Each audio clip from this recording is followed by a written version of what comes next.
मित्र हो, बोधिपथ संदेश या यूट्यूब चॅनलमध्ये आपणा सर्वांचं सहर्ष स्वागत.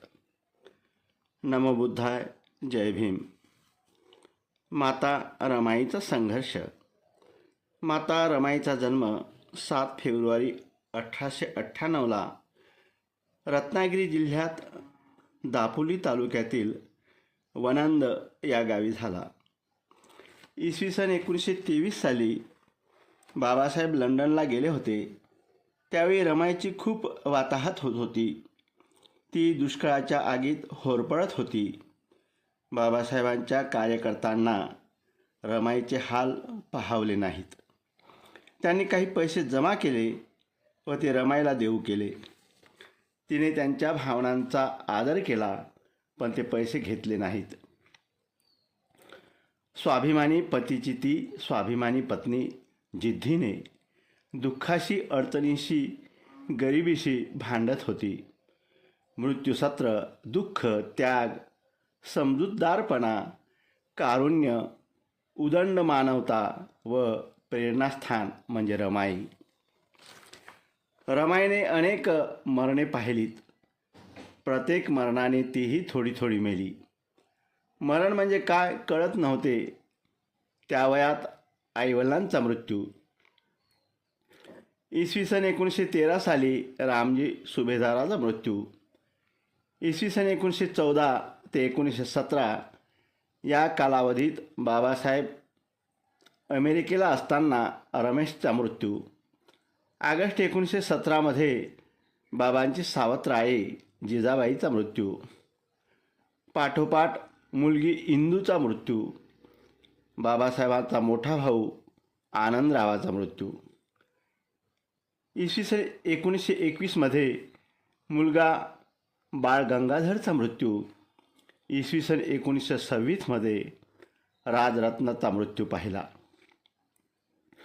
बाबासाहेबांच्या शिक्षणात व्यत्यय येऊ नये म्हणून त्यांना हे कळविले नाही.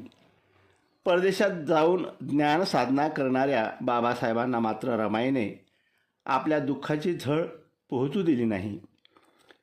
पती परदेशी शिक्षणासाठी गेले. रमाई एकट्या पडल्या. घर चालविण्यासाठी तिने शेणगौऱ्या केल्या. सरपणासाठी वणवण फिरल्या. पोयबावाडीतून दादर माहीमपर्यंत जात असत. बॅरिस्टरची पत्नी शेण वेचते म्हणून लोक नावे ठेवतील म्हणून पहाटे सूर्योदयापूर्वी व रात्री 8 वाजल्यानंतर गोवऱ्या थापायला वरईला जात असत. मुलासाठी उपास करत असत. अस्पृश्यतेच्या अग्निदिव्यातून निघालेले बाबासाहेब आता समाजाला अस्पृश्यतेच्या रोगातून मुक्त करण्यासाठी व त्यासाठी निष्णात डॉक्टर होण्यासाठी अपार कष्ट घेऊ लागले. अर्धपोटी उपाशी राहून 18 तास अभ्यास करू लागले.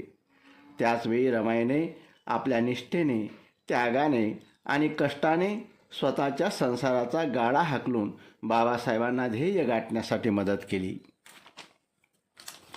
डॉक्टर बाबासाहेब आंबेडकर परदेशातून शिक्षण घेऊन आले असता त्यांच्या स्वागताला सर्व आंबेडकरी समाज मुंबई बंदरात आला. रमाईला नेसण्यासाठी चांगली साडी नव्हती म्हणून त्यांनी छत्रपती शाहू महाराजांनी बाबासाहेबांच्या सत्काराप्रसंगी दिलेला भरजरी फेटा नेसून बाबासाहेबांच्या स्वागतासाठी आल्या. ते बोटीतून उतरतात त्यांच्या जय जयकाराने बंदर दुमदुमून गेले.